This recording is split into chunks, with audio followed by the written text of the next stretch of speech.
Good evening, everyone. I would request those at the back, please pick up their tea and come and sit. Sit along with your tea and samosa. It's okay. So a very good evening to everyone and welcome to this a very special program on the eve of Gandhi Jayanti by the Bombay Archdiocese Interreligious Dialogue Commission. Gandhi today is beyond India. To me, Gandhi is a symbol of peace in the world. So any country which wants to depict peace without using the word peace can put a statue or a photo or do something about Gandhi and you have communicated that. Gandhi has become a very, very precious symbol of India to the world. I don't think any other leader is there like him who can denote peace. So it's a good case study in marketing, marketing for a word called peace. Now before I go into the program, which is a mixed program which I'm sure everybody of you will enjoy, we have called in a list of very well-known speakers who have done a lot of work in the area of peace, in the area of harmony, in the area of implementing Gandhiism as we know it and practice today.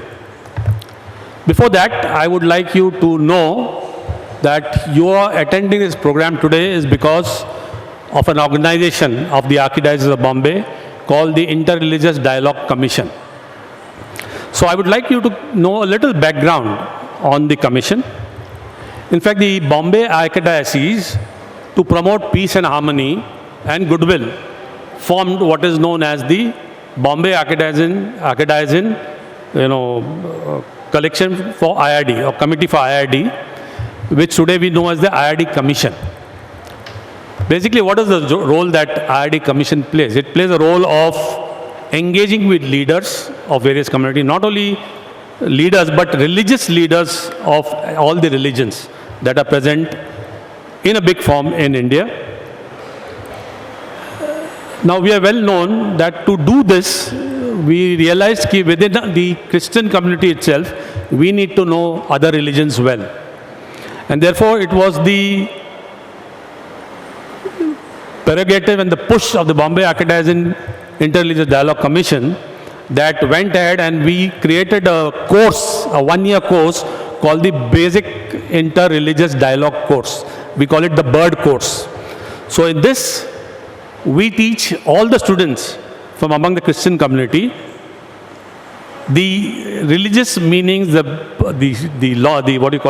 start and the values of each and every religion that is present.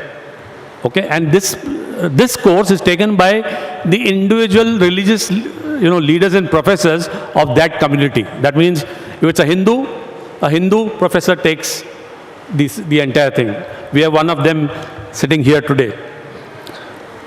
We also have come out with a journal called Sammelan. Okay, this is a newsletter basically which promotes and documents basically the activities of the Interreligious Dialogue Commission and also various activities which are performed by other groups which deal with interreligious dialogue. One of the major programs that the IRD Commission has is the annual Christmas program, which is hosted by the Cardinal just 1 week before the Christmas day. So this is a major event for us in the IRD program. And we also have core group here. There's a team of about 12 members in the IRD Commission whose job is execution, promotion, even participating in various religions, interreligious dialogues. Whether it is the religious functions, whether it is religious get-together, whatever it is, we try to see that we participate in every religious function so that we build bridges of peace and harmony. So these are some of the things we do, and today, on the eve of Gandhi Jayanti, this is one such program which we have created to build peace and harmony amongst all religions. So I'm happy to see a lot of you here, even though it's a holiday. Many were tempted to go for a long weekend. And I believe there are a lot of people who will join us also because there are a whole lot of programs going on today Fortunately, in Bandra, it's 3 to 5. So I should be expecting with the 10-15 minute delays, a lot of people to join us. So this is in brief what I needed to tell you about the Bombay Archidizing Commission for Interreligious Dialogue. Now that we are on the eve of Gandhi Jayanti, I think what better than to start the evening celebrating the values of Gandhi, right? And to do that, we're going to do that in a dance form, a dance music form. And to do that, we have one family involved in it. So at this point of time, I would invite Rahul and Mithali and their 2 daughters to lead us through their dance on the values of Gandhism. Over to you, Rahul and Mithali. Pradaya. Today we pay tribute to Mahatma Gandhi ji through a medley that conveys the values by which he lived and shared with humanity. We'll begin with Tu Buddhi De, a popular Marathi prayer for hope, wisdom, light, strength, and faith in humanity. Ekla Chalo. Open your mind. Be not afraid to walk alone. A challenge we face today and every day. The challenge to go against the current. As Bapuji put it, be the change you wish to see in the world. Ut ja musafir bhor bai. Wake up, traveler, on life's journey. When your Creator ceaselessly works day and night, why are you wasting opportunities? Rise in prayer and work. We conclude with Vaishnava Janato. This famous bhajan describes the true value of a human being. Empathy, compassion, one who keeps himself steadfast in thoughts, words, and actions. Risa, Dia, Mithali, and I, Rahul, present Pradaya, our humble gift to the father of our nation.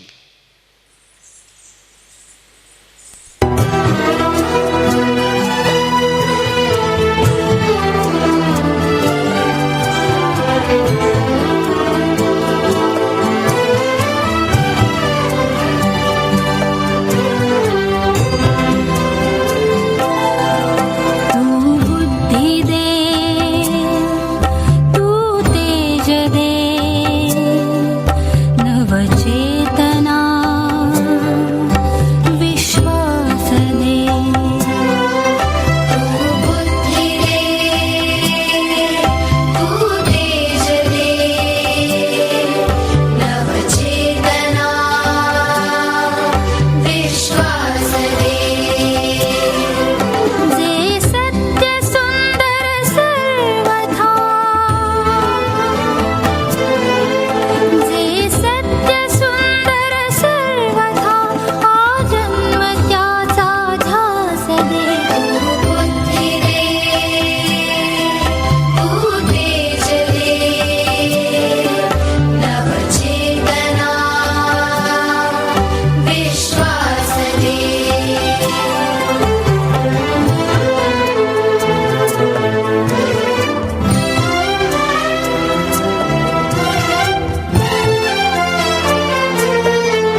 শুনে কেউ না আসে তবে একলা চলো রে।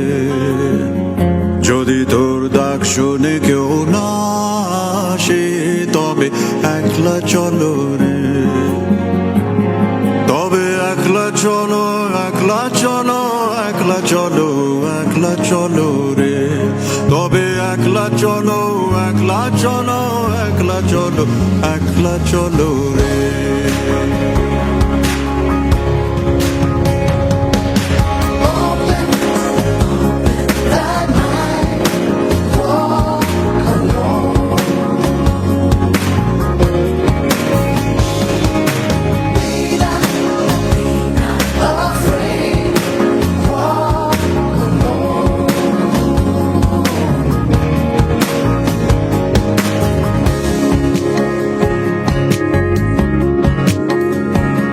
যদি কেউ কথা না কয় ওরে ওরে ও ভাগা, কেউ কথা না কয়, যদি সবাই থাকে মুখ ফিরায় সবাই করে ভয়, যদি সবাই থাকে মুখ ফিরায় সবাই করে ভয়, তবে পরাণ খুলে,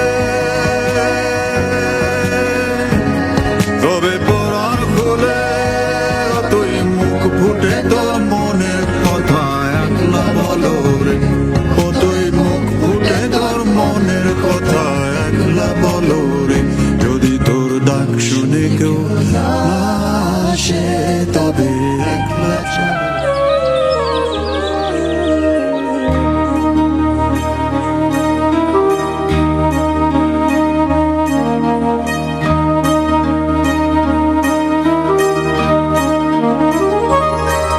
उठ जाग मुसाफिर भोर भई,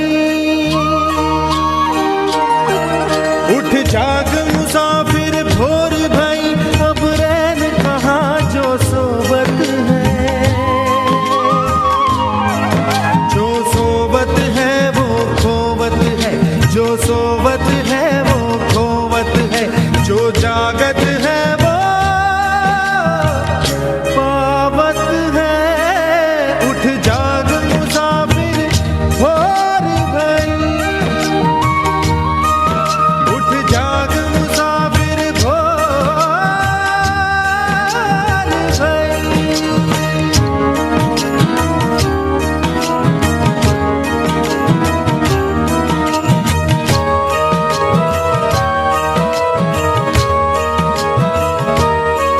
दुख नींद से अखियां खोल जरा, ऐ गाफिल रब से ध्यान लगा।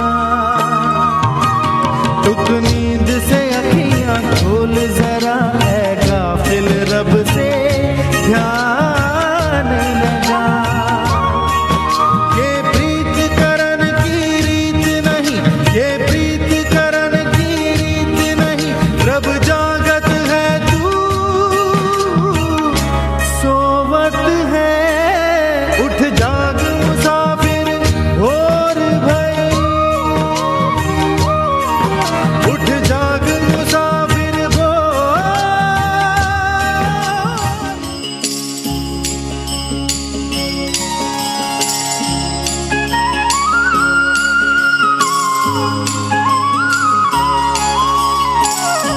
वैष्णव जन तो तेरे कहिए जे, पीड़ पराए जाने रे।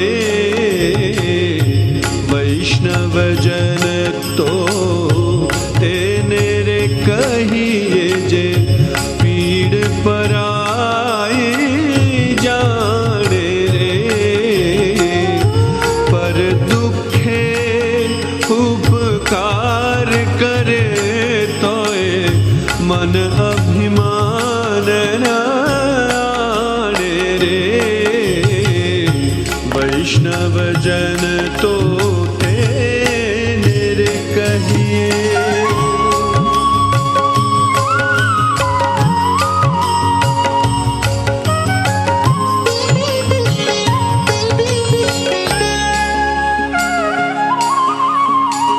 सकल लोक मा सौ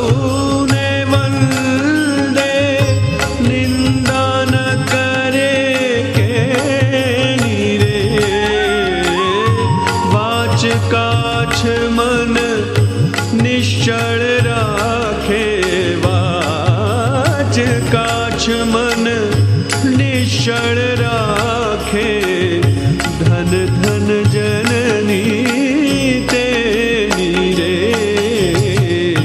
वैष्णव जन तो तेने।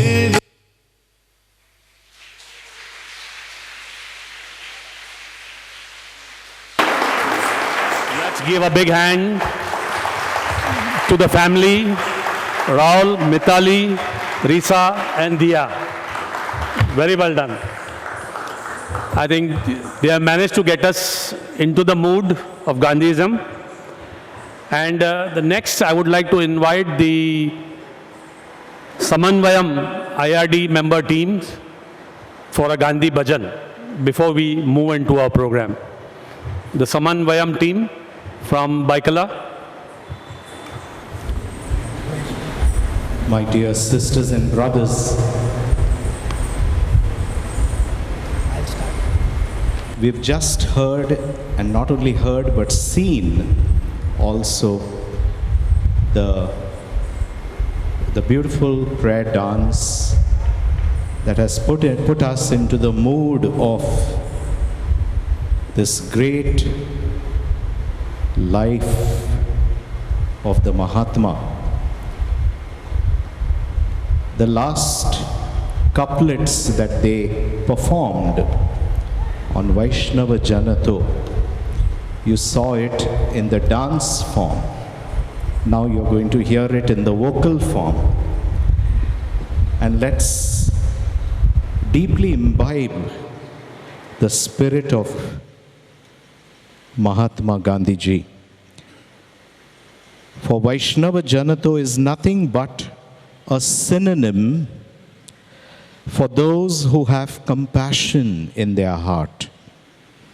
And this compassion has been intensified to that extent where the anxiety, pain, and injuries to others causes equal amount of suffering within us and compels us to care in the same way in which we would have cared for ourselves.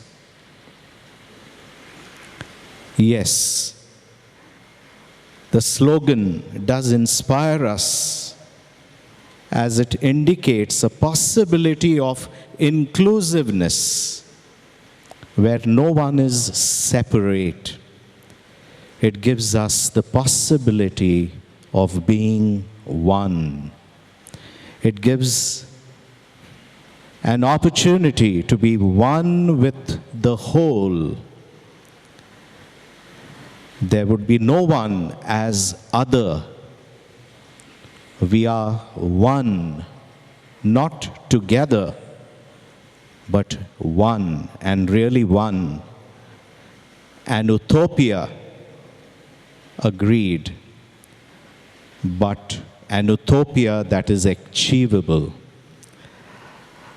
Let us deeply imbibe the spirit of the Mahatma deep within us as we listen, and not only listen, but even participate and sing these beautiful mystical words of Vaishnava Janato.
मन निश्चल राखे धन धन जननी तेरी रे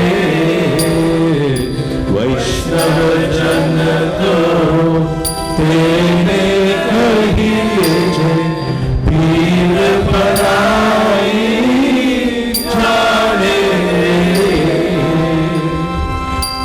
समृष्टि तृष्णा त्यागी परस्त्री जे मात चिरात्री असत्य बोले पर धन नव झाले हाथ में वैष्णव जन को तेरे कहिए जय पीर पराई जाने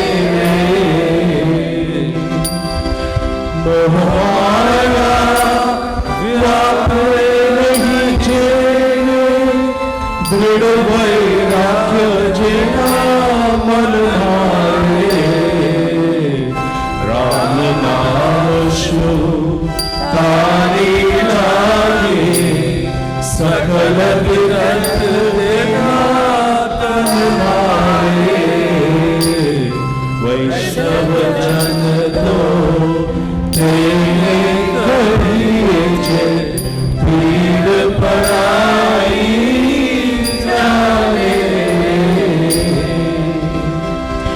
वडलो भीले कपट रहित छे काम क्रोध निवारा रे भणे नरसैयो तेनु दर्शन करता कुल एको तेरे तार्या रे वैष्णव जन तो तेरे कहिए जय पीर पराई जाने पर दुखे उपकार करे तोए मन अभिमान न आने वैष्णव जन तो तेरे कहिए जय पीर पराई जाने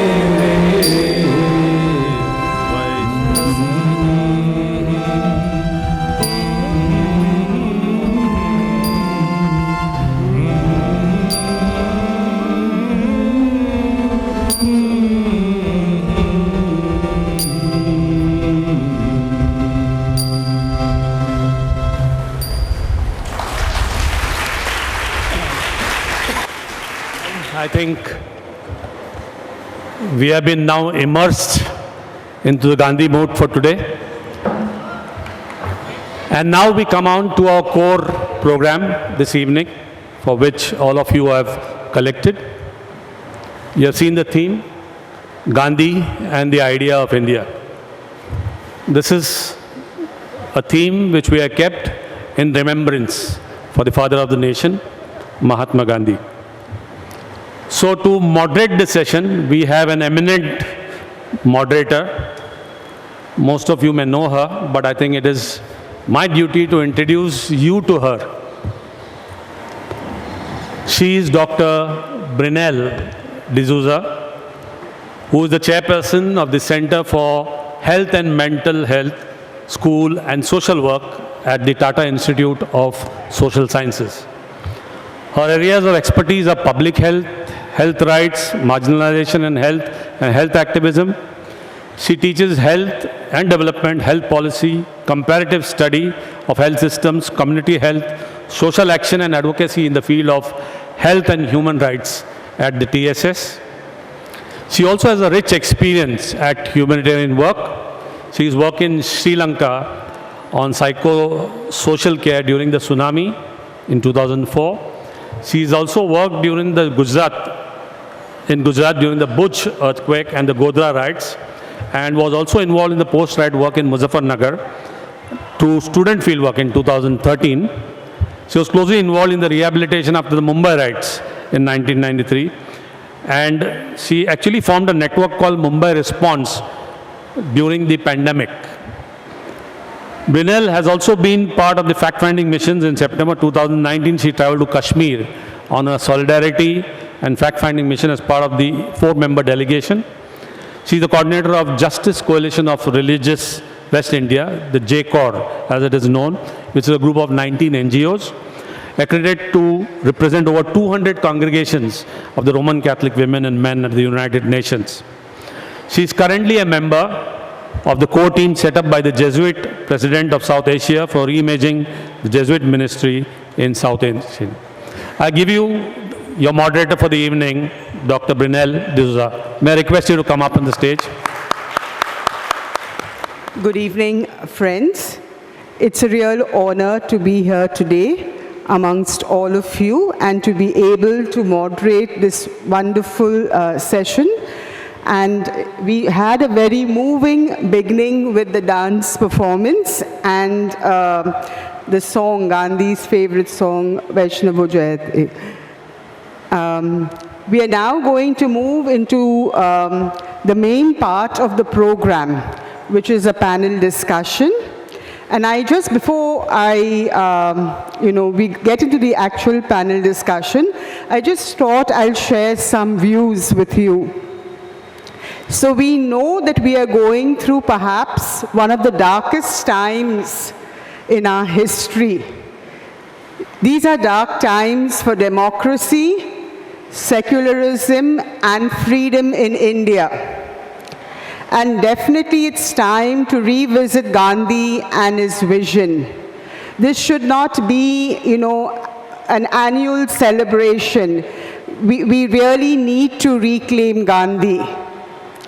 Gandhi's key legacy has been non-violent resistance, the promotion of religious tolerance, and an economic model that does not harm nature.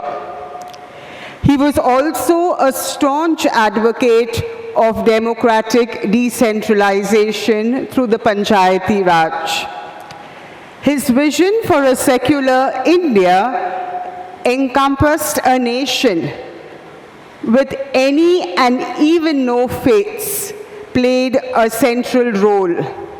And his idea of Hinduism is embedded in its ideals of non-violence, forgiveness, and equality. Today, this dream and the very foundations of Indian democracy are under threat by an alternative vision of supremacy, doublespeak, and division. Our national concerns are shifting from increasing inequality, growing unemployment, environmental degradation, control of national assets by a few, to warmongering, religious nationalism, and the silencing of media and civil society. This current socio-political climate in the country is also drawing global concern, as growing nationalism and waning secular identity threaten the pillars of Indian democracy. Movements around the world, including US civil rights leader Martin Luther King, South African anti-apartheid hero Nelson Mandela, the Czech revolutionary Václav Havel, and Myanmar's leader Aung San Suu Kyi, have been inspired by Gandhiji. But today, Gandhi's name and image in this country is often used for official slogans and programs like the Clean India campaign, but we do not seem to carry his ideas forward. Gandhi is often trivialized and not really remembered. His legacy stands to be forgotten among the rise of the far right in India. And today, India more than ever needs Gandhi. is ideas to guide each one of us and also to save our democracy and republic. And with this in mind, we have a very, very important panel and that the Archdiocese has put together, and eminent speakers who will discuss the various facets of Gandhi, his contributions, and its implications for nation building and for our democracy. Let me begin by inviting Dr. Harsha Badkar. She is Professor of Philosophy with a doctorate in Gandhian philosophy. Her research interests are the Gandhian philosophy, philosophy of religion, social and political philosophy. She was the former HOD of philosophy and vice principal of Wilson College, and she is currently serving as the principal of Navneet College of Arts, Commerce and Science at Mumbai Central. She comes with a vast teaching experience of 38 years and has presented papers at various national and international conferences and seminars, and has published research articles in various national and international journals. She is a regular resource person for Hinduism at the Bird course organized by the IRD Commission. Welcome, Dr. Harsha.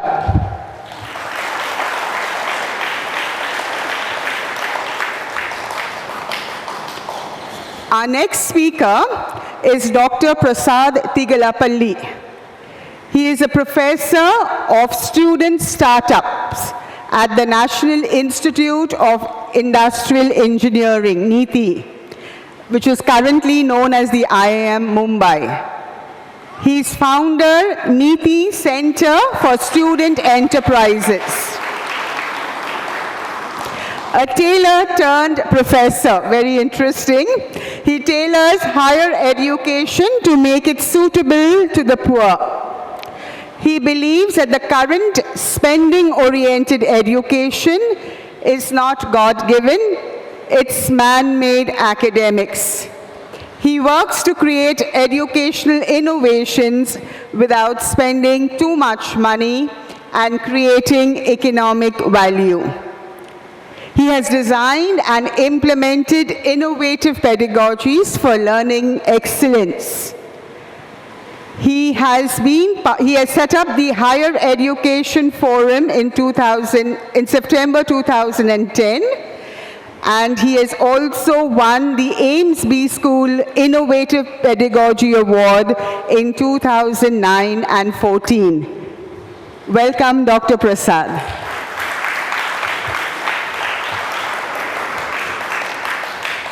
Our third speaker for today is Dr. Luis de Silva.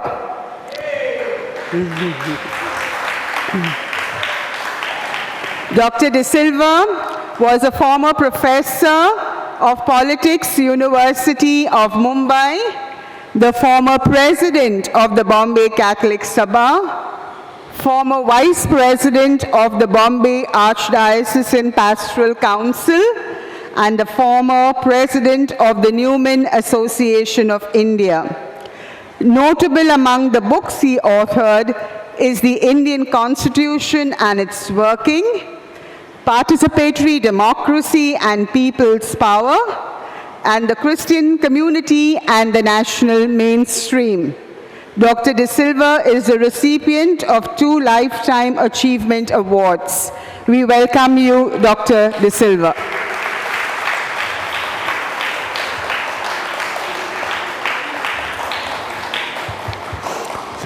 Our fourth speaker for today is Dr. F.S.M. Michael. He is a professor of cultural anthropology at the University of Mumbai, director of the Institute of Indian Culture, chairperson of the Bombay Archdiocesan Commission for Interreligious Dialogue, through which a lot of interreligious programs are happening in the city.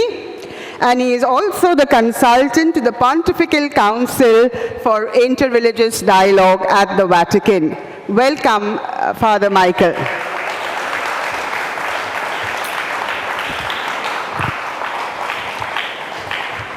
And our fifth speaker for today is Dr. Zeenat Shaukat Ali, who is also my teacher. She doesn't remember that, but I did my first course in Islamic studies, which she used to teach at St. Xavier's through her, and that got me very interested in the study of, Islamic studies.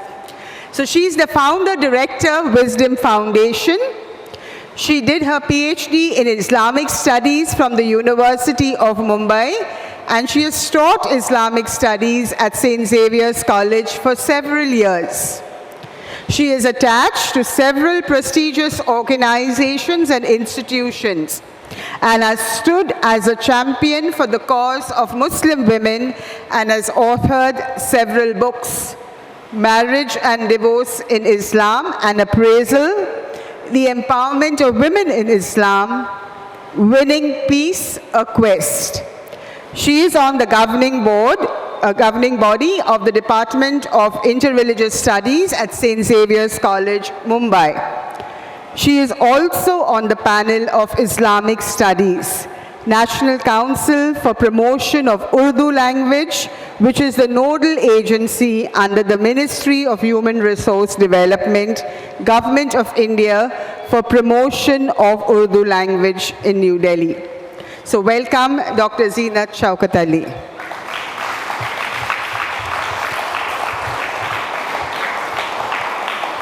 So as you can see, we have an illustrious panel, people with a rich body of work and activism and engagement on very important issues in their domain, and also who will talk to you, each one of us today, on Gandhi and his idea of India and its relevance for today's India and our democracy.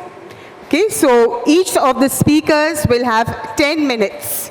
Okay, I'll have to keep time, so please excuse me, but we'll begin with Dr. Harsha Badkar.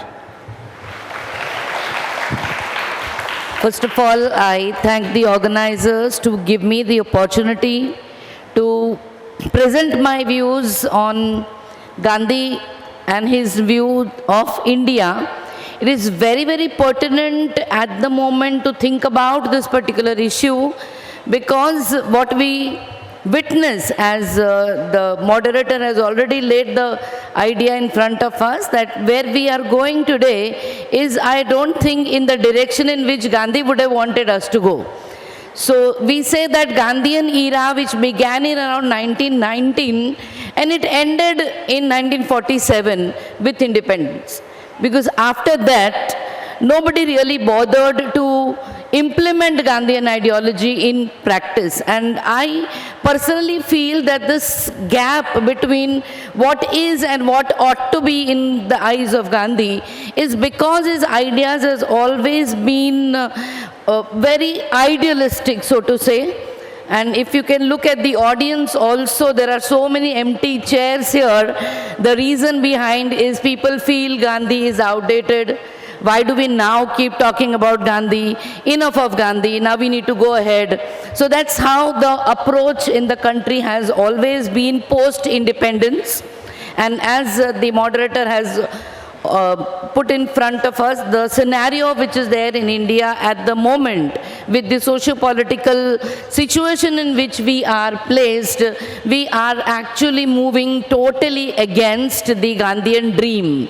Right? And what was this Gandhian dream that we are not actually bringing into reality? I would just pick up a few points since I have about 10 minutes at my disposal. First of all, very recently you must have noticed that there is this whole issue that has been created about the word secular, which was implemented later in the constitution, in the preamble. And the current scenario is that people feel this is not what India is all about. Okay, so the word secular, which I want to put forth in front of you, when was implemented, when we try to say that India is a secular country, I would like to clarify that the word secular is to be understood from Gandhian context and not from the Western context.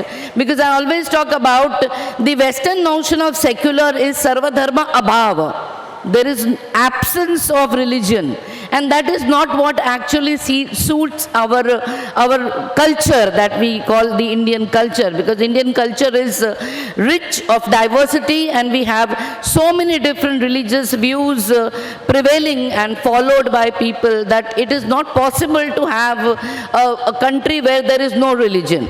So that's not what the word secular is to be understood when we relate it to Indian situation. Our notion of secular is the Gandhian notion of secularism, which is based on sarva dharma samabhava, where we have equal respect for all religions. And I would like to point out here that this particular approach towards religion has been is coming out from Gandhian notion of non-violence. I would like to relate the two because we know that the moment we talk about Gandhian ideology, we talk about truth and non-violence as the two pillars. Even the small children know that truth and non-violence are the two pillars of Gandhian ideology. And it is this non-violence which is not to be taken at the superficial level. You know, when we say, oh, so Gandhi says that if somebody slaps you on one cheek, then you offer the other one. And you feel this is, how stupid this is, how childish this is, how can one do it? It's impossible, you can't do it anymore. Okay, so what we are trying to do is trivializing the notion of non-violence, because that's not what he actually meant. When he speaks about non-violence, it is at much deeper level. Just as again, when we talk about Swachhata, and today morning all of us have observed 1 hour of Swachhata Abhiyan, it's very easy to trivialize the much deeper concepts that Gandhi had. Because when Gandhi spoke about Swachhata, it is not merely the outward Swachhata that he talked about, it is something that has to be deep-rooted. Right? So it is the cleanliness of the soul, cleanliness of the personality, and that's what Swachhata is all about. It's not just that you take jhadu for 1 hour and clean the environment and that's the end of it. That's the beginning of it. Right? That's the beginning. The outward cleanliness is the beginning of the inner cleanliness that is to be sought for. And in the same way, outward non-violence, just somebody slaps you and you allow him to slap you one more, is not just that. It's not that simple, right? Non-violence is much deep-rooted. Where Gandhi talks about non-violence, he talks about respect. Because when you talk about sarva dharma samabhava, it is basically equal respect for all religions. And this respect will automatically give rise to the spirit of compassion. I was so moved by the dance performance which was put forth here. The dance and the song, the music, these are very, these can really stir you deeply. And words, I feel, sometimes are not as effective as the art forms are. But now this is my duty, and I'm trying to put forth as much effectively whatever Gandhi wanted to portray. And here I say that when we talk about compassion, the song that we heard, the prayer that we heard, the prayer that we saw, when he speaks about Vaishnavajan, who is this Vaishnavajan? I always say when he's describing the qualities of Vaishnava, what I feel is that he's describing the quality of a truly religious person. Who is a truly religious person? Vaishnavajan is the one who has deep compassion for the humanity. The people who are in pain, when you feel their pain, when there is empathy, right, where you feel the pain of others and you try to help them, pida parai janere, the one who understands the pains of others. And this is the key to understand Gandhi. that when I accept a particular ideology, it's not only that I look at it from one particular angle or from one particular viewpoint, but try to look at it from all different viewpoints, which are possible because viewpoints are as many as human beings are. We have so many religions and each one of them are trying to give us wisdom, and that's what ultimately we want to achieve. So I congratulate the attempt here, which I always say this in my classes also whenever I take Hinduism classes, that there's a very good attempt that is always made by this interreligious dialogue cell, that they are trying to have a dialogue.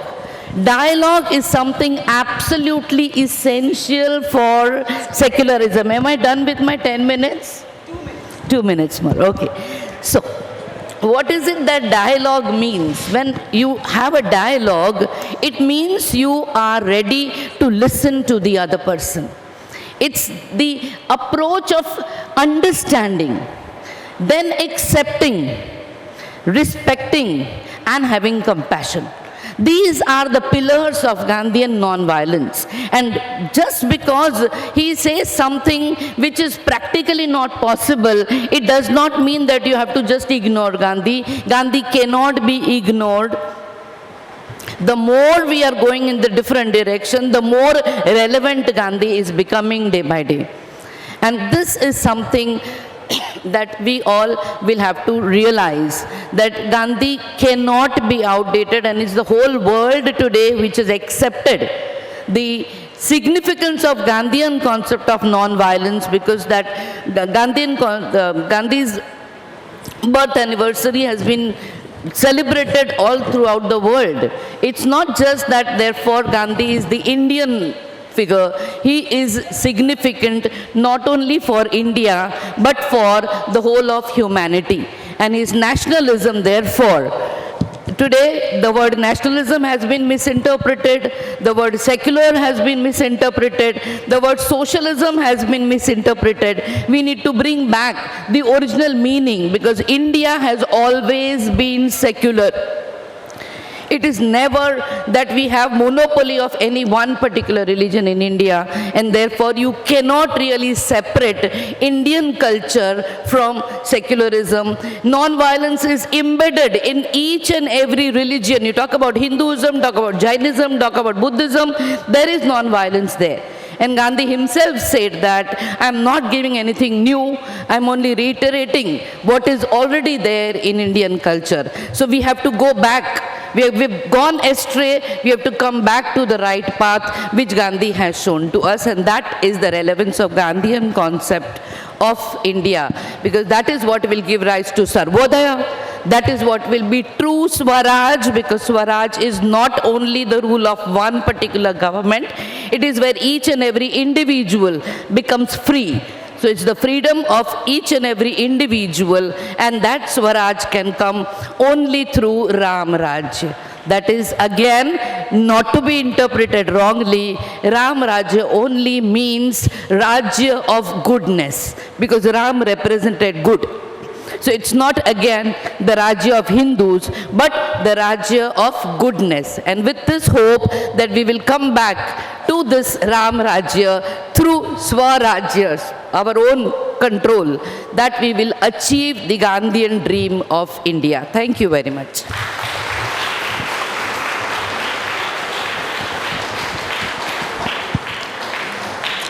I just want to ask the remaining speakers, would they like to speak from here itself, or would you prefer to go? I think it's better if we speak from here. Or whatever you're comfortable with. If some of you are comfortable going to the podium, that's fine. If those of you want to speak from here, that's also fine. Who is next, ma'am? Yeah, so Dr. Prasad, you're next. Thank you very much. It's a pleasure to be here and I am here as a professor. So, पढ़ाता हूँ, मैं college में पढ़ाता हूँ. And it seems that you are all, most of you are professors. Raise your hands, how many of your teachers and professors? I think there are a good number of people are there in that. Okay. So, when we are looking at Gandhi and the idea of India, Gandhi is seriously associated with education. It's very surprising. A politician, how come he is related to education? And he has spent his last 15 years of his life, last 15 years. You can imagine how important the last 15 years of a politician's life. And he has spent for education, 1930 onwards.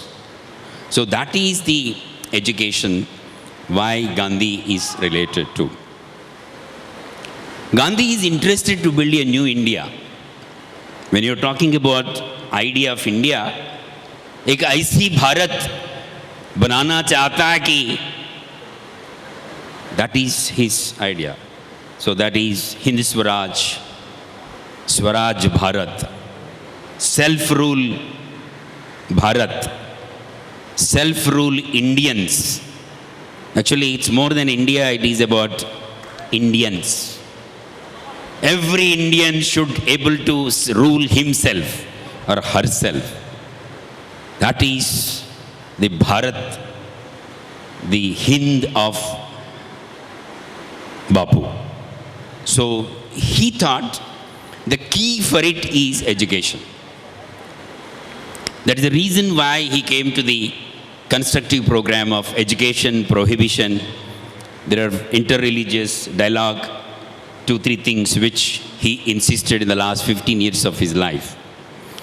And it is amazing to see that he wrote seriously books, literature in Harijin, the journal, the newspaper on education.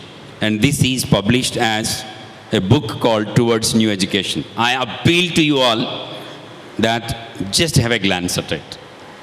Towards New Education. It is available as a digital book also. And it is a simple small book, and I just read out the contents of the book. And new education to be rooted in the culture and life of the people. I mean, this is the idea of Gandhi. Of course, the new India should be able to be built on the culture and life of the people, socio-economic conditions of the people. So he was imagining an education which is related to that. To develop character. The biggest problem today in India is that even educated people don't have a character. Somewhere we gone wrong. Because the so-called education is not an education. That is the whole idea. The problem is that. That is the reason why we are talking about all these conflicts, corruption. I mean, you talk about dark days. I mean, moderator has started with that.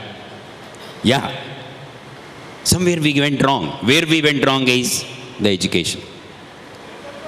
The 75 years of education, we went thoroughly wrong on Gandhian principles. And these points which he was mentioning about. To develop character, we have not developed the character. We only developed degrees.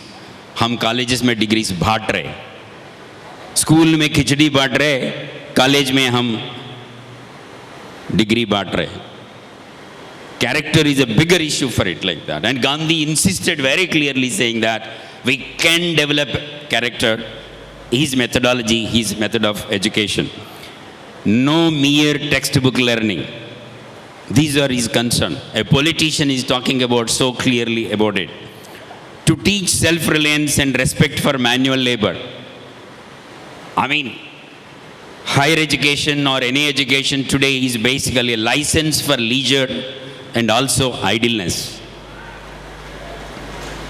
आप सोच ले, higher education is a license for idleness. काम कुछ नहीं करता है, सोचते रहता है. An young man of 24 years, 22 years, खाली सोचते रहते, करते नहीं कुछ. ये प्रॉब्लम है गांधी का. He was talking about manual labor. He is talking about crafts. He is talking about self-financing education.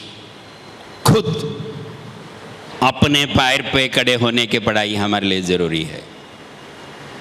गोदी पढ़ाई हमारे लिए जरूरी नहीं है. This is what Gandhi thought about it. I request you to look at this book and you can easily understand it. Please understand, we are not late. We can change these things within no time. We are capable of it. We got a technology. We got things, can do it. And it's not too late for us. About self-financing to promote all-round development of the pupil. Please understand, it's not only head development, it's not only skill development, it is developing about all-round development of a human being. Making of men and women for the society in such a way that these are the things which we were just talking about, to be craft-centered. I just would like to mention 2-3 questions and I will close it in 2 minutes. 2 minutes. Okay. I would like to ask a question here that a graduate spends around, in my college, Indian Institute of Management, I'm in Mumbai, a student spend almost 20 lakh rupees for 2 years education. It's almost every day 2,000 rupees. हर दिन उन्हें 2,000 रुपए spend करता है. The question comes saying that, is it possible for a graduate education, a graduate student, to earn 200 rupees out of these 2,000 rupees he is spending? 2,000 रुपए आप खर्चा कर रहे, 200 रुपए कमा सकते हैं क्या?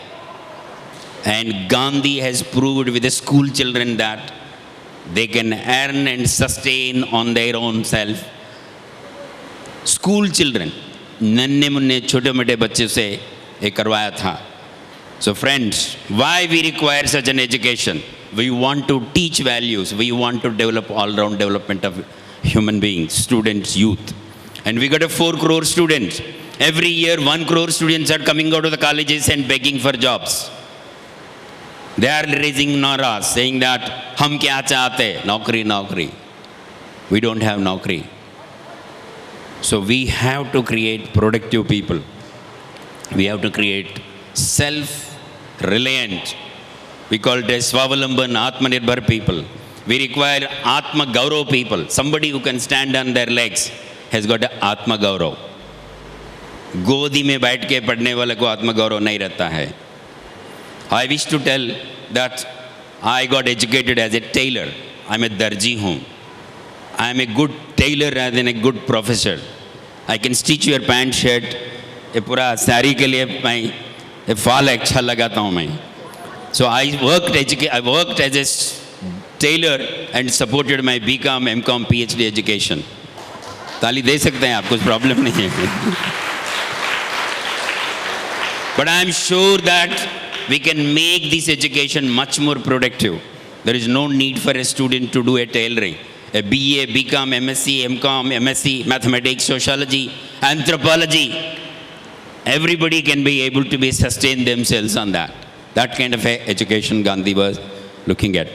Friends, idea of education, we have to create a self-sustainable, self-reliant, self-respectable, self-realizing, Atma Gyan education. This can come with self-supporting education, a craft-based education, a productive education. We can discuss more as we go by. Thank you very much for this opportunity. Thank you.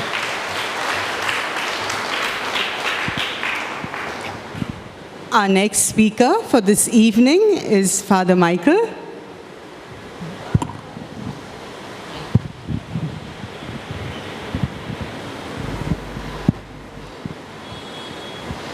The moderator and our colleagues, the speakers.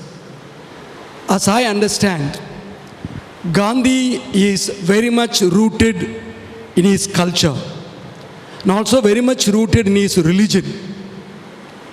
But at the same time, he was searching for truth. So he felt only limiting myself to my culture and my religion will not lead to what I am searching for. So I need to be open. So this is the relevance of Gandhi's idea of India. We all are called to be rooted in our culture, in our religion, but yet be open to the truth. That suffers today. And also, Gandhi is a controversial person for various reasons. For example, for Einstein, he began to say, I have not seen or I can't understand a human being like Gandhi has walked on the earth. Such a pedestrian aspect. But certain other groups like the Hindu Mahasabha, for them Gandhi is a traitor, is anti-national. Why this contrast? When we begin to look at, as I said, Gandhi's vision was open the door, open the window, and know about all religions and take what is good in it. But for me, what I found, I am rooted. I think this is what I would like to do, that I would like to be rooted in my religion, but yet I am open. I am open to see goodness in other cultures and other religions. So this is what I would like the India to be. Our Indian Constitution celebrates diversity. Our Indian Constitution recognizes the pluralism. And Gandhi, who was the president of Indian National Congress, immediately after the death of Balagangadhar Tilak, Gandhi became the president. When he became the president in the Indian National Congress, he began to say, Hindus and Muslims are bhai-bhai. They are brothers. But then, some groups did not like this. Then they began to separate themselves. And then they felt Gandhi is promoting non-violence. This group felt that is Christian value, but we want Kshatriya value. Now we need to promote Kshatriya values to attain freedom in India. Again, this contrast of certain within the Hindu group, especially the Hindu Mahasabha and the affiliated group, they began to look at Gandhi in one way. His idea of India, they didn't approve. And that is one of the controversy we are seeing today. When we celebrate Gandhi Jayanti, somebody else celebrates somebody else who assassinated Gandhi. So we need to understand from where this mindset comes from. And also we need to understand that as a rooted person in his culture and religion, he had certain major ideas which even the so-called untouchables, they could not agree with Gandhi. No. So Ambedkar had a lot of controversy with regard to the idea of what Gandhi was thinking about the culture of India or the religion of India. So what I would like to point out, whatever we may think about Gandhi, but Gandhi's relevance is much more understood by outsiders rather than the Indians. So we begin to see when G20 conference was held, all the leaders were taken to the Samadhi of Gandhi, and Gandhi becomes the international global icon. But within India, we begin to have all this kind of controversy. But Gandhi will remain as the father of India, freedom movement of India, as well as father of the nation, and also his contribution will last for his non-violence and also his openness to other religions and cultures. And that's what today we need in India, which is moving ahead economically, but are we developing what has been already said about real truth of our character?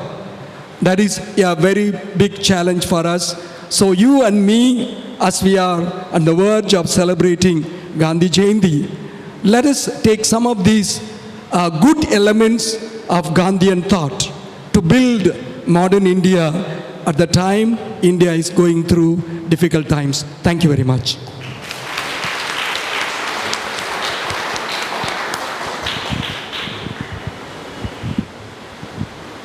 We have our fifth speaker, Dr. Zeenat Shaukat Ali.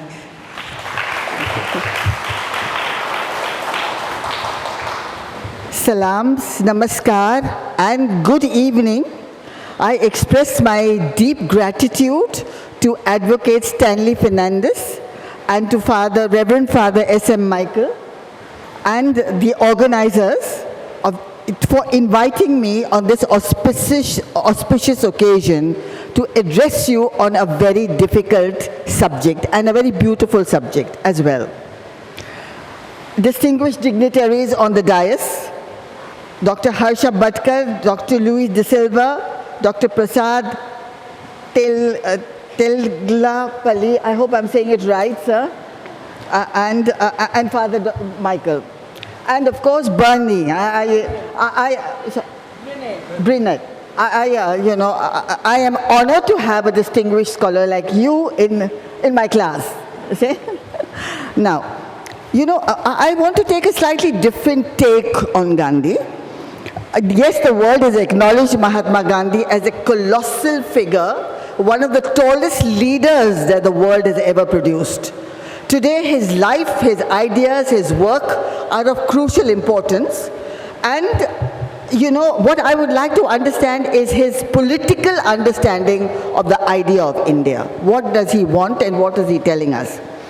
So, his sharp insights into a synergetic, diverse, plural, inclusive civilization, which is tied around the thread of human values. His idea of nation, his idea of what is to be politically moral, what is political morality, and his vision of India is not the common collectivist, exclusive, and monolith. He is diverse. He accepts diversity, he welcomes diversity, he marches into the world. Now, my question today is, can you hear me clearly? Okay. My question today is to all of us, is to Indians. And, if I speak a little passionately, you must forgive me, but this is how I feel about it, about Gandhi. Undoubtedly, we acknowledge Mahatma Gandhi as the national pride of India. Yet, although there has been no such towering, monumental figure in India or the rest of the world, his dynamic memory is dying into oblivion. And as Father Michael just stated, that, adverse thinking, that is after independence. Now, are we not silent spectators to this, what is happening? Do we speak about Gandhi the way we should? Do we emphasize what we want? And presently, sometimes he is elevated, as has been pointed out, and sometimes maligned by his opponents. His political image in recent time has been under attack, defamed and traduced. But what are we Indians, what are we doing about it? The first thing I want to say is politically, today we do not have any kind of a national Gandhian political party. Why is that? We have no national Gandhian political party, okay? We have no Gandhian figure. We have no truly correct interpretation of Gandhi. Gandhi experimented with truth. His design was to work for truth. We have no fresh insights into what he meant by the experiment with truth. We have no dominant contribution to take at a glance and to say that this is what is the glance at the soul. that what Gandhi was saying. So the present conversation, unfortunately, has acquired a new low that is not only lesser, but completely inconsequential.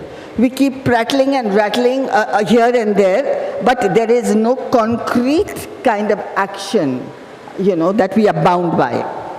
Do we in India today ask the questions that Gandhi asked, which have touched upon the core of truth in reality? For instance, he asked, what kind of truth did Gandhiji stand for? What did he mean by truth? What was his pluralistic realism or his captivating consciousness, what you call cosmic consciousness? Or what was his idea of relativity?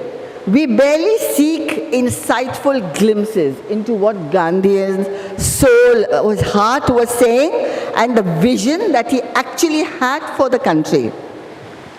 Again, in this existential crisis in which we seem to be engulfed at the moment, have we ever spoken about the nature of violence? We talk about non-violence of Gandhi, but what is the meaning of Gandhi's violence? Why did he go into non-violence, and what was his meaning of violence? He said that, Gandhi said that the nature of violence is evil because it stems from there. He said that all relations based on injustice are violence. Anything that is based on injustice is violence. He said that the moral truth of human life is something that violence destroys because it is an internal process. I think it was Dr. Arias from the UNESCO who says that wars begin in the minds of men, and it is in the minds of men that the defenses of peace must be constructed. That is where he was heading. And violence, he said, then again he had a striking analysis of what is democracy. He said, rebel against yourselves. Think deeply as to what you mean by democracy. Is it taking a vote and saying, okay, now we cast this vote and leave the rest? Do you have a voice? Do you have an understanding? Do you want something to happen? Or are you going to be trailers and followers all the time? We are, human beings are not maggots playing the blame game instead of exerting our understanding of removing violence. This kind of violence that creates injustice is something that Gandhi taught. And he also elucidated that violence is a central instrument for the anatomy of oppression. It is used as a means for oppression. So when you find somebody oppressed, it is violence that you're using. And what are we doing about that? What are we as Indians? What are we as thinkers? What are we who celebrate Gandhi and who stand here to talk about him? And I want you to know, that one of the organizations to which I belong, I'm the chairperson of the Gandhi Sarvodaya International Trust. For the last 15 years, I'm heading it. Right now, we have lost a person there, so we are going to be reviving this. But every year, we have spoken of Gandhi through the arts and the music. Through this understanding of what non-violence actually is an anthema. It is not, until you understand violence, you can never understand what Gandhiji meant by non-violence. So what is the message that Gandhiji would give us today? Say he was alive and standing here, what would he tell us?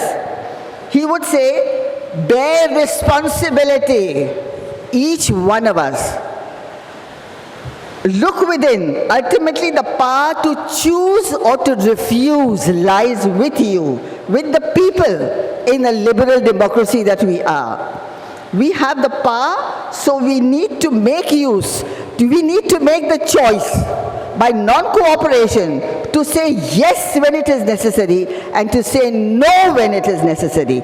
Disregarding injustice reflects upon our integrity and appears to be cooperating with the oppressor.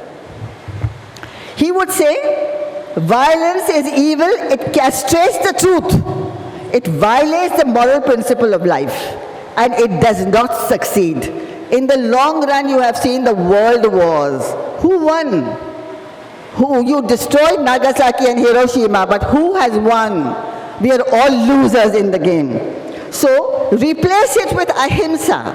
Understand ahimsa. It comes from within. You have to develop the ahimsa of non-violence from within yourself, within your heart, within your soul.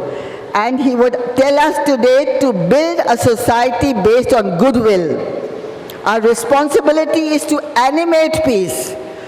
Not our only weapon is to fight without violence. For the individual, this is a non-violent protest. For the country, which is called Satyagraha. Satya means the truth. Sachai, imandari. We stand for the truth. So that is what we have to fight with. And it entails a reconstructing productivity with the quality of human relations, inclusivity, compassion, understanding, not caste, not class, not religion, not gender, and not prejudice. Obliviating. Just 1 minute, okay? Gandhi would, on Sunday, I conclude with this. On Sunday, December the 14th, while being presented with India's 25 great global Indian legendary awards at the Rashtrapati Bhavan, some celebrated voices echoed Gandhian views. The illustrated Ila Bhatia, in her acceptance speech, said, "Poverty is the violence with the acceptance of society. When somebody is poor, you get richer and richer, but you don't care, so it is with your consent that the person is getting richer." She also spoke about a tolerant society where faiths and cultures should learn and can coexist. Monocultures and standardizations are not life-giving forces. At the same time, on that day, the Nobel Prize Award winner Amartya Sen spoke of India's food security crisis as being a reality. He said, "The future belongs to nations with grains, not with guns." On the same occasion, Vikram Sheth, an outstanding acclaimed author and writer, said, "Can I have some water, please?" It's an important sentence, I want to say it right. Thank you, sir.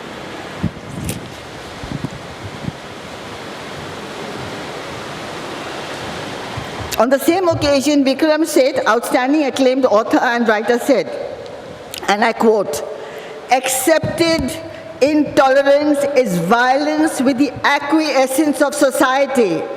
Basically, there is no point in wrapping yourself in a flag when you do not realize that the flag has more than one component. There are different colors in it. They mean different things. And they mean different things, and in the heart of the flag there is a wheel. The wheel of justice, the wheel of the recycle of life, the wheel of law." And I just want to end with the words of Martin Luther King, who said, "Gandhi is inevitable. If humanity is to progress, Gandhi is inescapable. He lived, thought, and acted inspired by the vision of humanity, evolving towards peace and harmony. We may ignore Gandhi at our own risk." Thank you.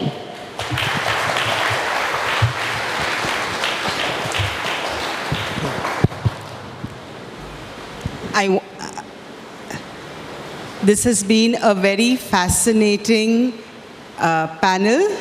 Okay, each one of them spoke very profoundly about Gandhi, his ideas, his legacy, and its relevance for Indian democracy and for each one of us today.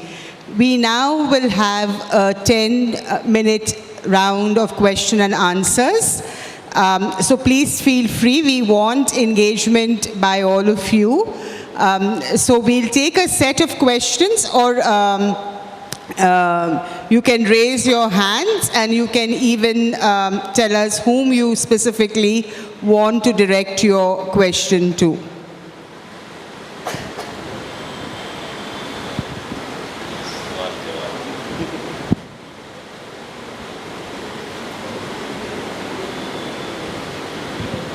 Yeah, didn't have. Is there a mic around, going round? Yeah.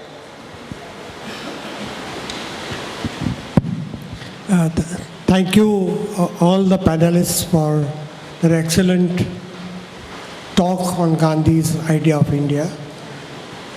This evening I have learned quite a lot about Gandhi and Gandhi's idea.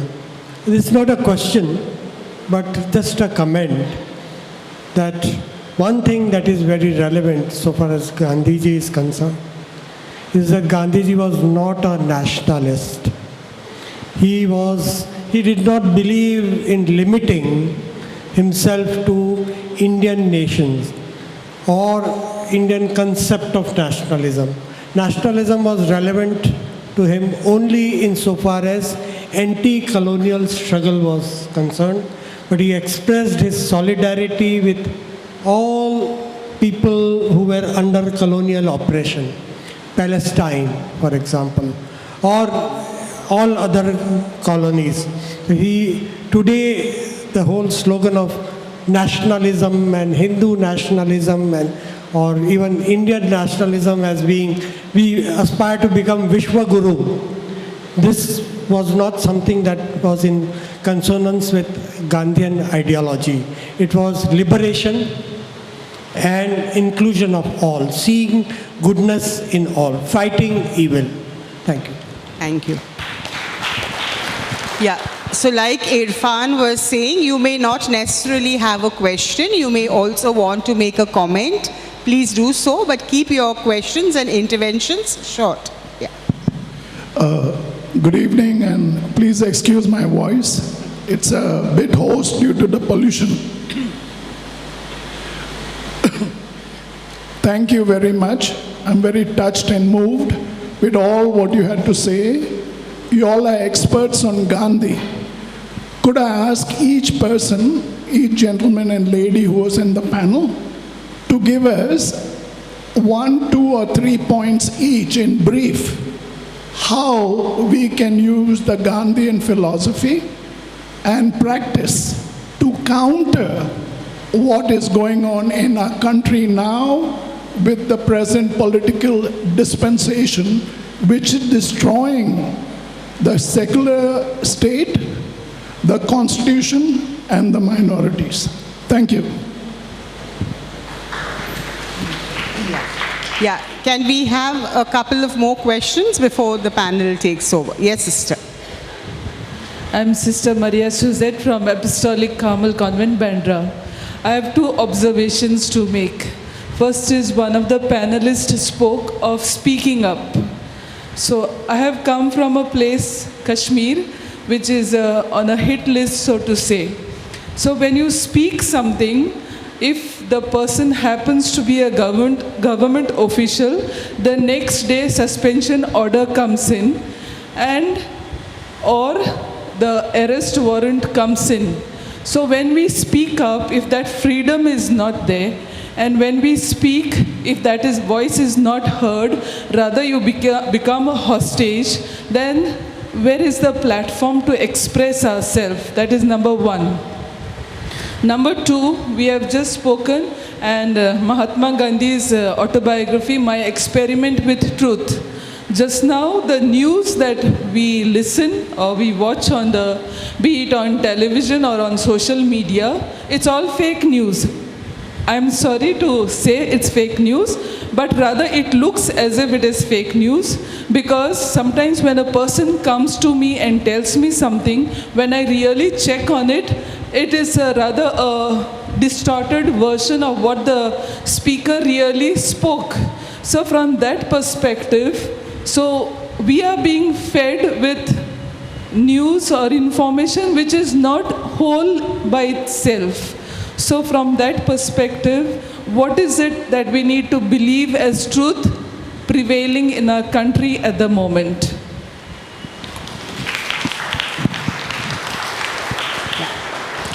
Okay, no, after you, then we'll have the panel responding, okay? Yes, I am Father Suresh from St. John the Evangelist Church, Marol. Question to Dr. Prasad. Now we see in this present context, in this contemporary world, many of our students from India moving out of India. And they love to do some studies in other countries. And if they go out of India, how can they inculcate the idea of education of Gandhi as developing character? And we have so many Indians all over the world and in good positions as CEOs or in politics as PMs. The people who moved out of India and they don't want to come to India because the lifestyle outside India is pleasing to them. So, in this context, how can we understand the life in India? Thank you. We'll have a second round of questions. Let the panel respond to the questions that, came up till now.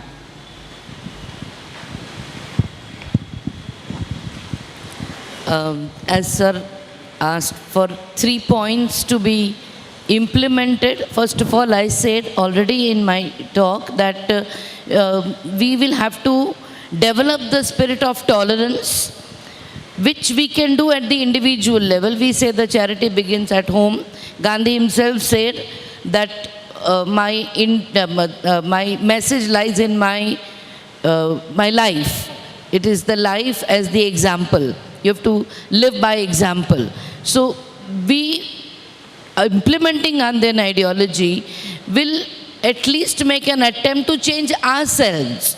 Of course, it's difficult. It's an all Gandhian ideologies, I said, is very, very difficult to put into practice. But difficult does not mean impossible.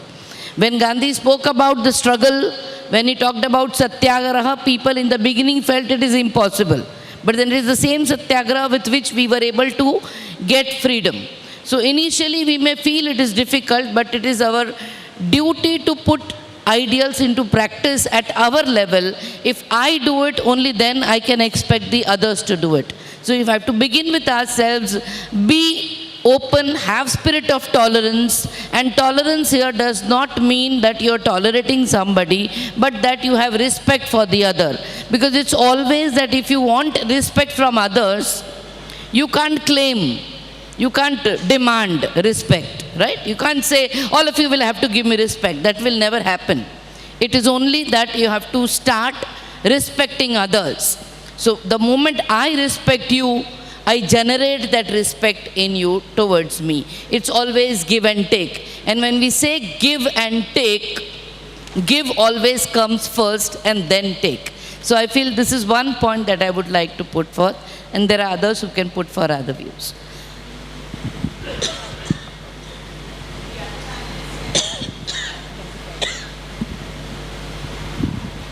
Suggestions were asked for 3 points for implementation. I begin to see Gandhi was a rooted person, but yet he was open. So similarly, we should not be moved by these consumeristic, hedonistic and ecologically harmful postmodern culture, but we need a deeper dimension of searching for the truth and be founded in that truth. That's one I begin to see. Secondly, we begin to understand Gandhi is a controversial person. We can go on, give a lecture, but because of 10 minutes, I didn't develop the points. But yet, certain things which the legacy of Gandhi will endure, that is his non-violence and his satyagraha, and also the way he could attract people for a common cause. See, what happens today, as I see the second point, one or two or three people who are deviant, they take the show. All those who don't believe in that violence or whatever, we keep quiet. So it looks that they are the dominant group, the others are minority. But actually, the majority are those who are keeping quiet. The minorities are those who are voicing. So we need to learn to voice our grievances, our ideas vocally, so that these smaller fringe elements, if they do not believe in the Constitution of India, as though their voice is much bigger and the others' voice is minority. So we need to voice out. And I think Gandhi did beautifully well in this. At least these are the two immediately points come to me. Thank you.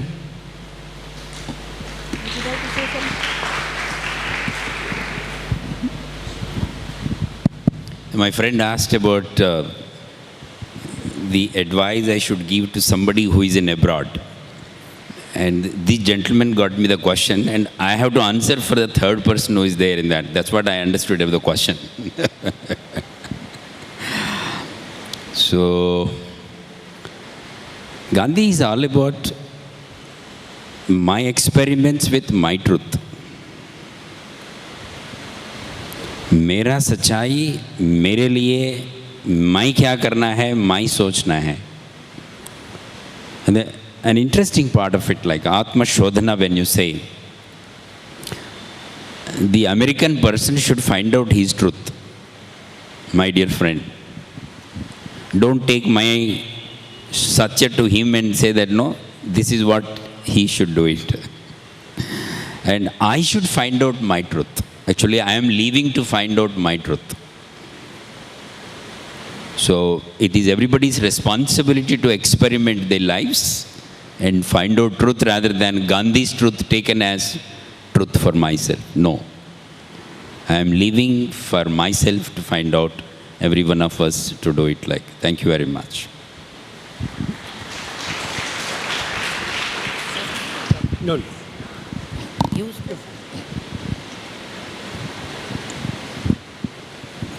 Thank you very much, audience, for your absolutely brilliant questions. Very difficult answers, extremely difficult answers, but nonetheless, we have to attempt to see to it that we try to answer it. Freedom of speech, see, is under threat, without doubt, and you can be held back, but you have also the institutions like your courts today, which are not compromised altogether. The pillars are trying to be, what I call is not this kind of feeling that is coming, is not nationalism. I call it ultra-nationalism.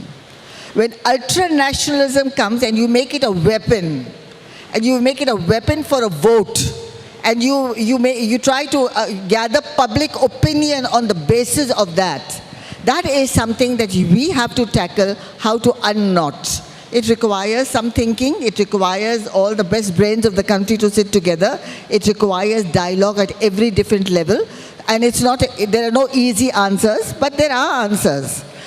Today we are living, according to me, in the world of democratic barbarism. You look at the USA, you have Trump versus, you have Biden versus Trump, and Trump, I believe, is getting quite a few votes. So you see, you have within yourself that kind of argument. And when you look at what is happening in the Ukraine with Russia, I mean, these are highly developed, educated countries, and today they're behaving, I don't know what label I could give them. Really, it's quite shocking. So I call it a kind of a democratic barbarism that we are undergoing, and until and unless we are willing to fight that with sane voices. What did Gandhi say? Rebel against yourself, ask the questions. What is violence? Define it, write about it. Nothing is easy in life, but then it is said that it is the most difficult things in life that are the most beautiful to get at the end of the day. And also when you spoke about students moving out of the country, what do young people want? Roti, kapda or makan. When you don't give that to them, what do you want them to do? You cannot hold ideals at the cost of getting your family, killed and getting yourself destroyed. At the end of the day, landing up somewhere you don't want to land. So what else do? There is people migrate for that reason. And you see all over the world where people are migrating, that is because of this oppression, which Gandhiji defined as violence. And also one last attempt at answering fake news. You see, you have the fourth pillar of democracy, that is the media. And until and unless you learn to become part of that, your voices have to be heard with the media, because today the media has a loud voice, it carries far and wide. Within the four walls of this room, there are only us, but beyond there are many. So, I had a meeting of my Wisdom Foundation with with Dr. Farid Zakaria on this issue. It was a brilliant meeting with Kumar Ketkar. I think I'll pass it on to you. I have a recording of it, so you might get some idea as to how fake news and the algorithms can be overcome and how they are created. But I think that there is a time when we can say, "Wo subha kabhi to aayegi." Thank you.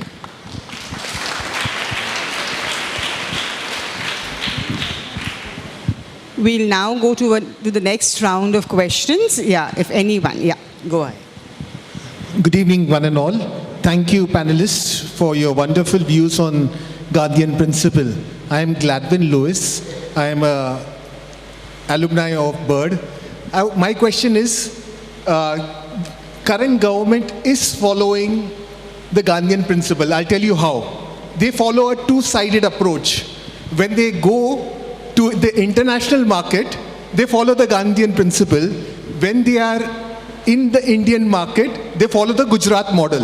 Okay, there are two different things of it. I beg to differ, I'll tell you why. You have all heard in G20, we have this new corridor of Silk Route, which is from India to the United Arab Emirates, to Saudi, to Haifa, which is in Israel, then to Italy, and then to Greece. Please see this route. If you go to our Rashtrageet, it is Hindu, Muslim, Jew, Isai. Only Sikh brethren, if they had connected Canada, they would have got the entire Rashtrageet in that corridor. So if you see, these are all nations which are connected internationally on that Silk Route and doing business. So there is secular credentials out there if you look at what, because this has been acknowledged by the Saudi prince. It has been acknowledged by Netanyahu, Israeli PM. It has been allowed by Bessaloni, which is Italy Prime Minister. And lastly, even Greece has acknowledged it. So these are four different countries. Do you think they do not know the non-Gandhian principles of India, that they are doing business with India? That is a wrong idea.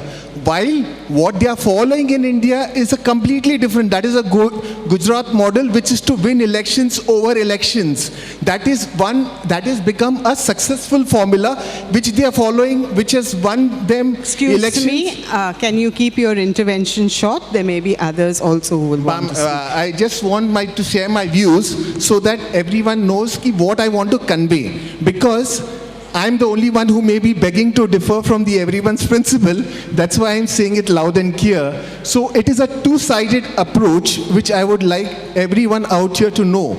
When you're in India, you follow a different principle to win elections, and when you're abroad, you're following a different principle.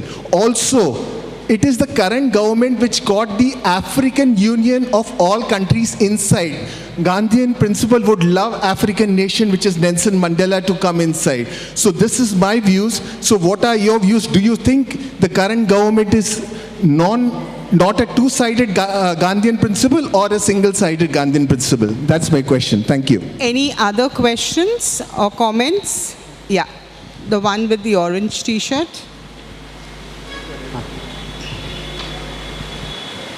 Okay. One, you, and then you, the one with the orange, yeah? Gandhi ji ने अदालत के विरुद्ध एक कदम उठाया था चंपारण में अदालत के आदेश के खिलाफ। उन्होंने मजदूरों के हक में शहर में चंपारण में एंट्री की थी और उस वक्त उनको अरेस्ट किया गया था, मगर उन्होंने बेल नहीं ली थी।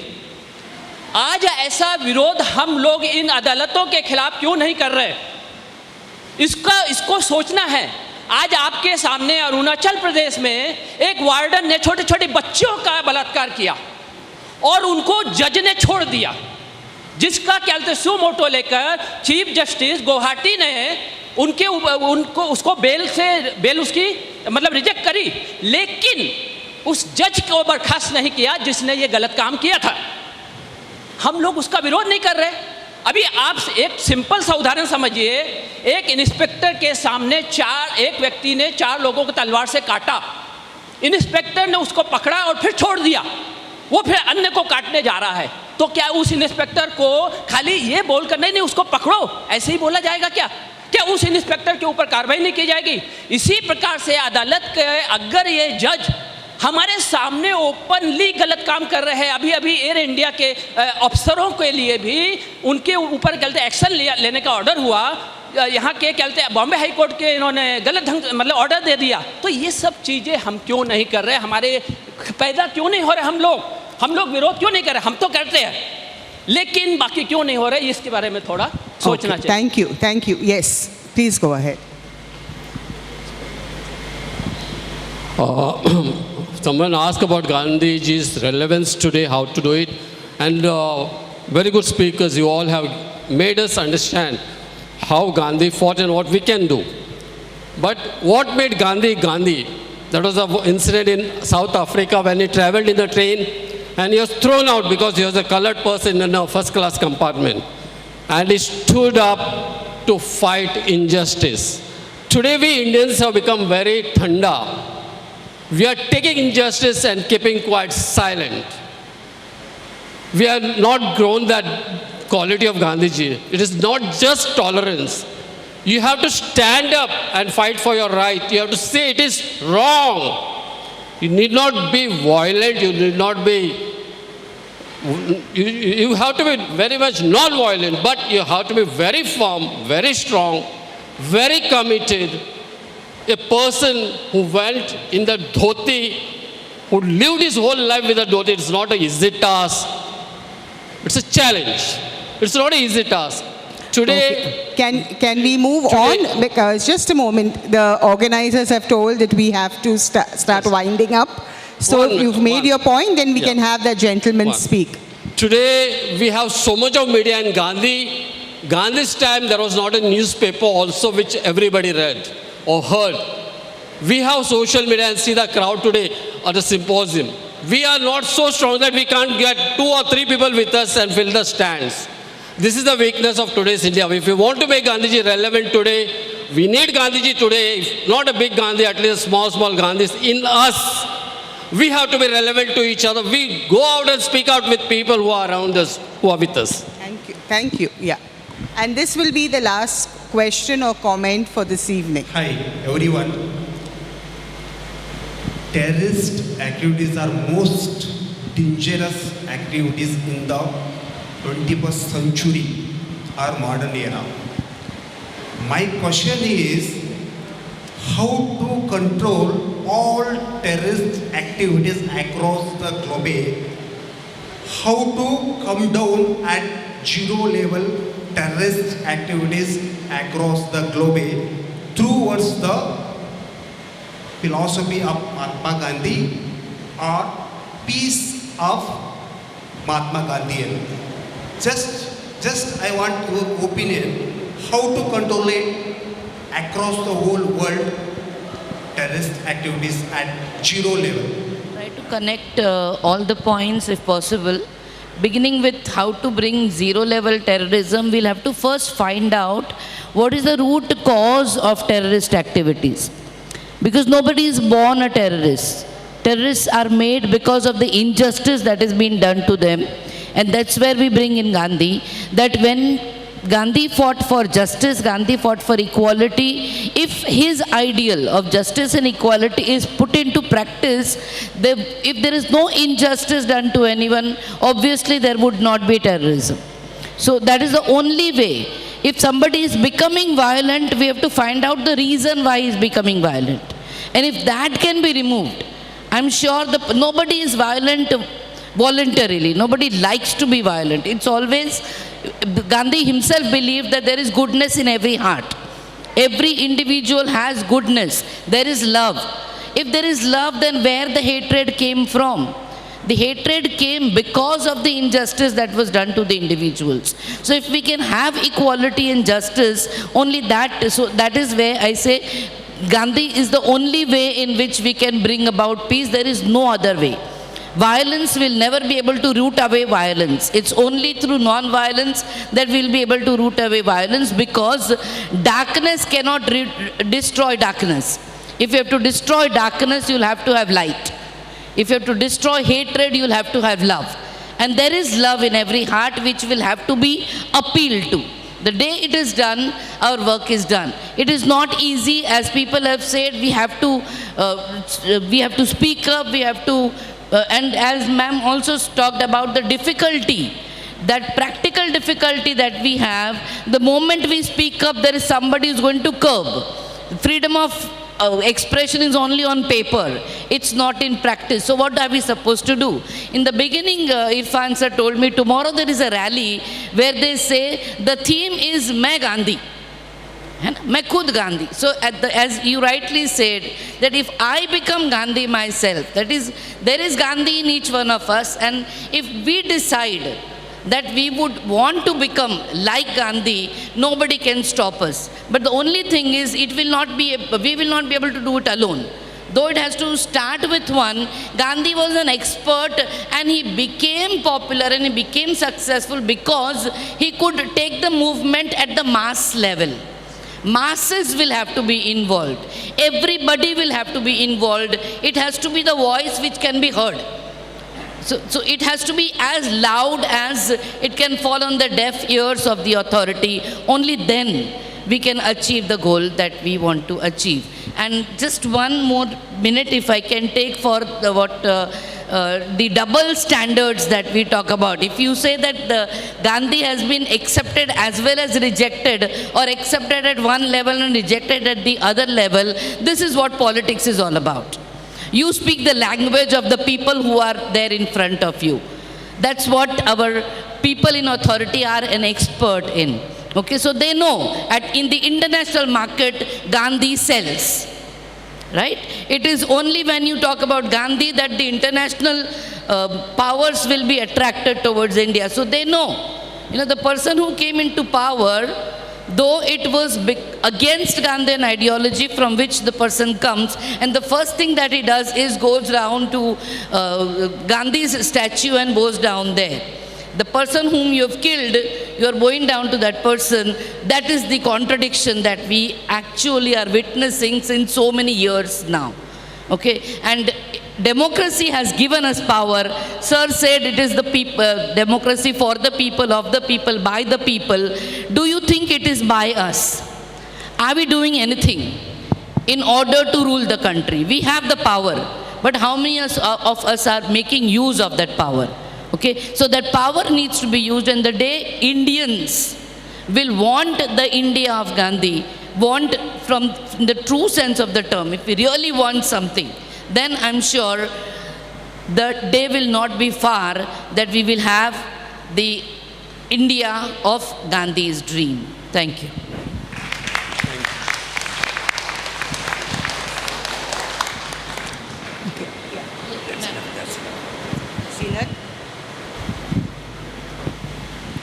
Thank you. I'd like to talk about first the double standards that we're talking about. See? We use Gandhi to our purpose. We appropriate Gandhi to our purpose.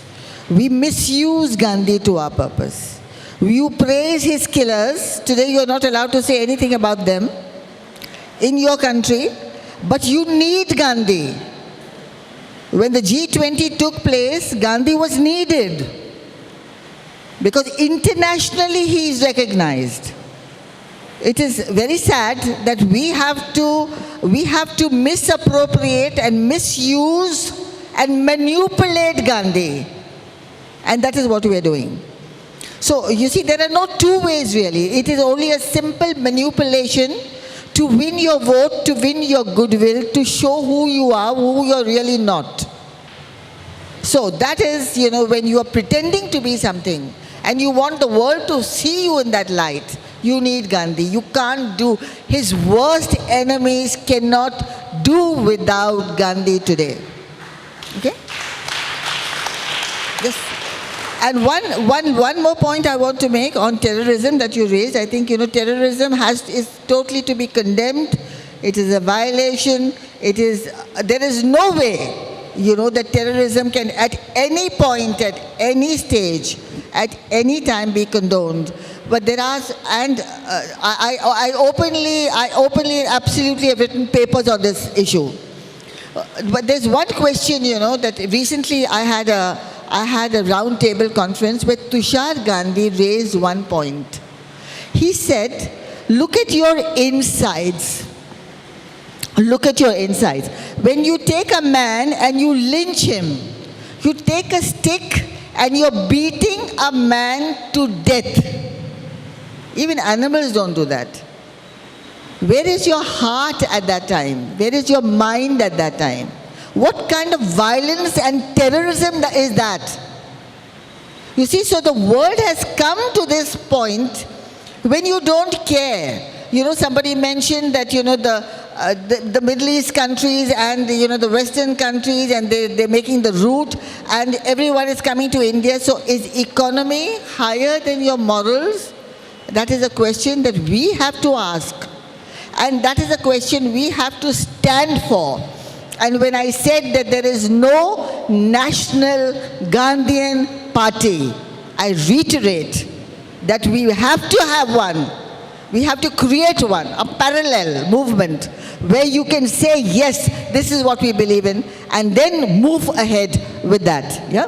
And I take this opportunity, thank you, and I take this opportunity just to tell you that tomorrow there is a peace march which is starting at the Metro Cinema. It is organized by friends who are Gandhians and by an organization that I belong to.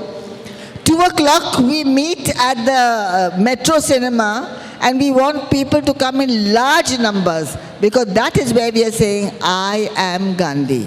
Okay? So we are all Gandhis and we are all going to move in that direction. Thank you. Okay. I already took that contradiction.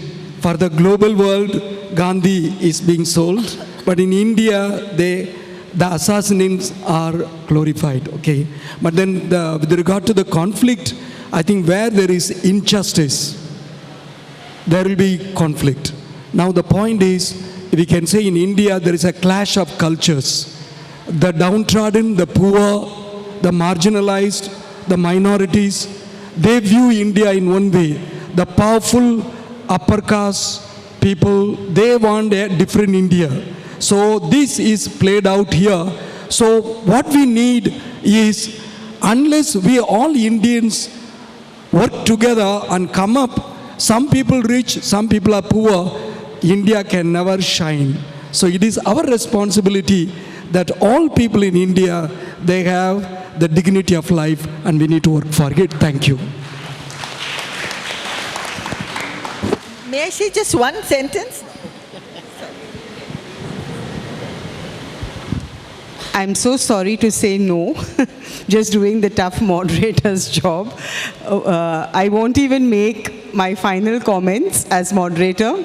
I just want to thank each one of you for your wonderful insights into Gandhi and his legacy for us.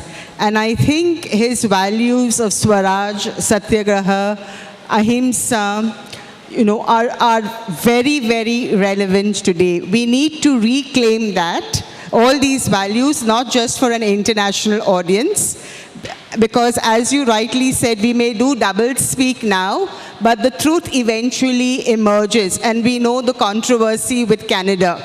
Okay, so we will not be able to keep this facade for long. And sister, coming back to you, there's always a price for truth and justice and rights. And Gandhi showed us that we have to pay the price, but if he and all of those who participated in our freedom struggle at that point in time brought down the mighty British Empire. Of course, it was waning, but brought down the mighty British Empire. We will be able to fight fascism. We will be able to fight polarization, and we will be able to stand firm to the values of justice, liberty, fraternity, and equality enshrined in our Constitution. So thank you, each one of you. And I would go with what Dr. Lewis said. The power is in the people.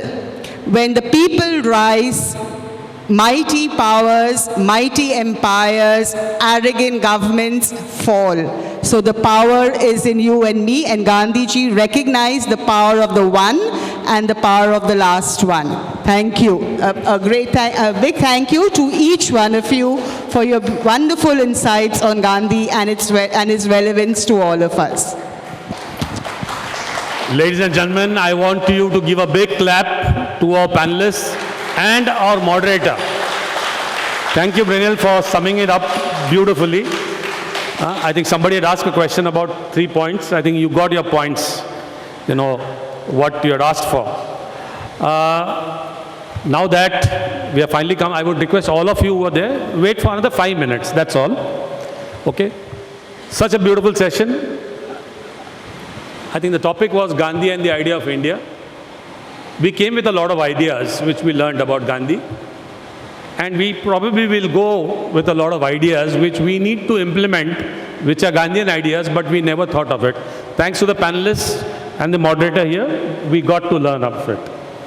So as a token of our appreciation of all of us here, I would like to my colleagues at the IRD Commission to hand over a token of appreciation.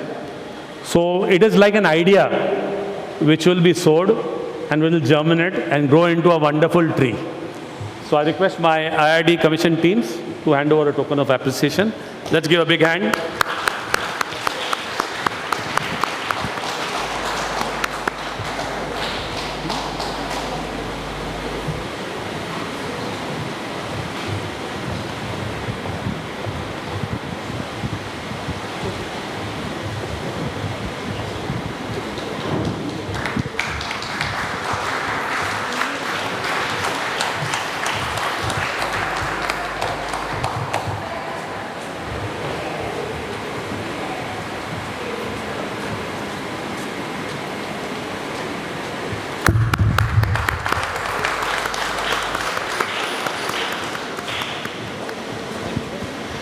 Okay.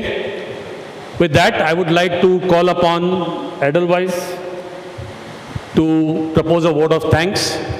And please have patience. After the vote of thanks, we would have our IRD team singing you a Gandhian song, post the vote of thanks. And please do not go without picking up goodies on the way home. So we have served special goodies for you to take home. Okay?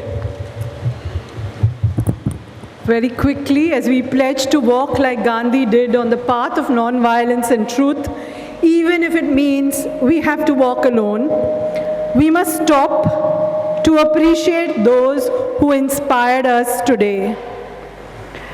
Our speakers, Dr. Zeenat Shaukat Ali, Dr. Harsha Badkar, Dr. Louis De Silva, Dr. Prasad Tigalapalli, Dr. S.M. Michael. We thank you all for reminding us of the Gandhian interpretation of the values of secularism, compassion, empathy, character building, self-reliance, service to the weaker sections and minorities, non-violence and democracy. We also thank Dr. Brynel D'Souza for her erudite introduction, moderating the session so ably and summing up so quickly. We also thank Raul and Mitali and their daughters Dia and Risa for the graceful interpretation of Gandhian values, and the Saman Vyayam, the Gloria Church Choir, for their prayerful singing. We are grateful to the priests who inspire us. Father Michael, Father Anaseto, who's not here today, but is always there to support us, and Father Lawrence. We thank all the members of the Archdiocesan Commission for interreligious dialogue that has made all the arrangements and brought us together.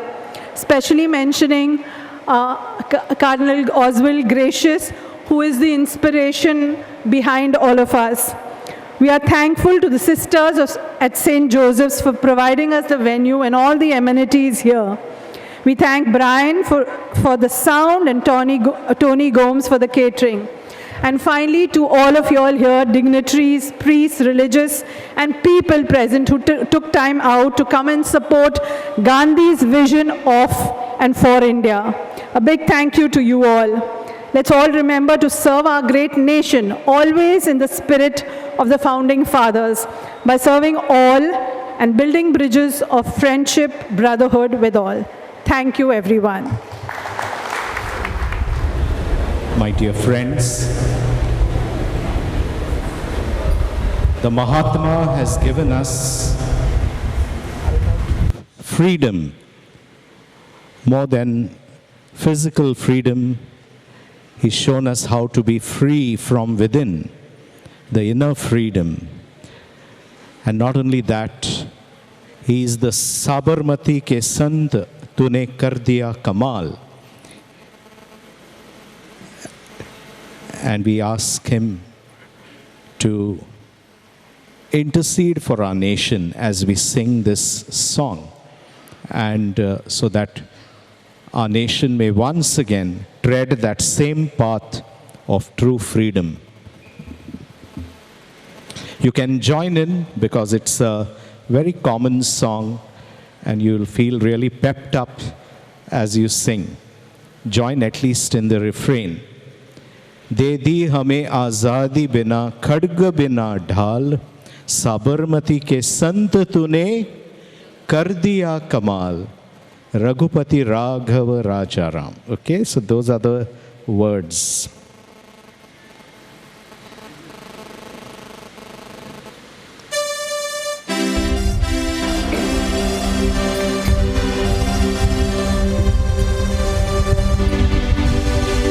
दे दी हमें आज़ादी बिना खड्ग बिना ढाल साबरमती के संत तूने कर दिया कमाल. आंधी में जलती रही गांधी तेरी मशाल साबरमती के संत तूने कर दिया कमाल. दे दी हमें आज़ादी बिना खड्ग बिना ढाल साबरमती के संत तूने कर दिया कमाल. रघुपति राघव राजा राम रघुपति राघव राजा राम. धरती लड़ी तूने गजब की लड़ाई डाली न कहीं तोप न बंदूक चलाई. दुश्मन के किले पर भी न की तूने चढ़ाई. वारे फकीर खूब करामत दिखाई. चुटकी में दुश्मनों को दिया देश से निकाल साबरमती के संत तूने कर दिया कमाल. दे दी हमें आज़ादी बिना खड्ग बिना ढाल साबरमती के संत तूने कर दिया कमाल. रघुपति राघव राजा राम रघुपति राघव राजा राम. शतरंज बिछा कर यहाँ बैठा जमाना लगता था कि मुश्किल है फिरंगी को हराना. टक्कर भी बड़े छोड़ की दुश्मन दिखाना. परंतु इतना बापू बड़ा उस्ताद पुराना. माता बस के दारू की गुंडी सभी की साबरमती के संत तूने कर दिया कमाल. Together, दे दी हमें आज़ादी बिना खड्ग बिना ढाल साबरमती के संत तूने कर दिया कमाल. रघुपति राघव राजा राम रघुपति राघव राजा राम. मन में अहिंसा की लगन तन में रघुपति राहों में घूमता ये सत्य की कोटि वैसे तो देखने में हंसी तेरी जोड़ी लेकिन तुझ पे झुकती थी हिमालय की चोटी तुझरा में तुम्हें छोड़ना इंसान बेमिसाल साबरमती के संग तूने कर दिया कमाल Together, देवी हमें आजादी बिना साबरमती के संग तूने कर दिया कमाल रघुपति यादव राजा रघुपति यादव राजा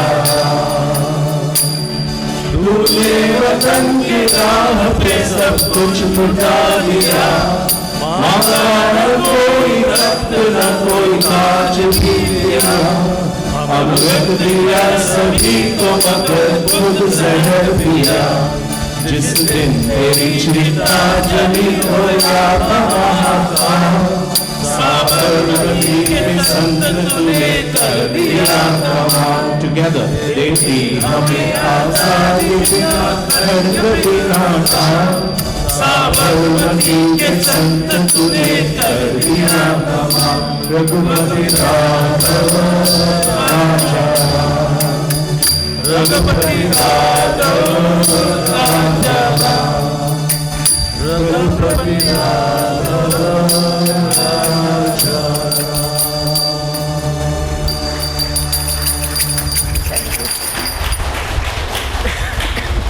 thank you and a very happy Gandhi Jayanti to all. Thank you very, very much. Let's give a big hand to all of us.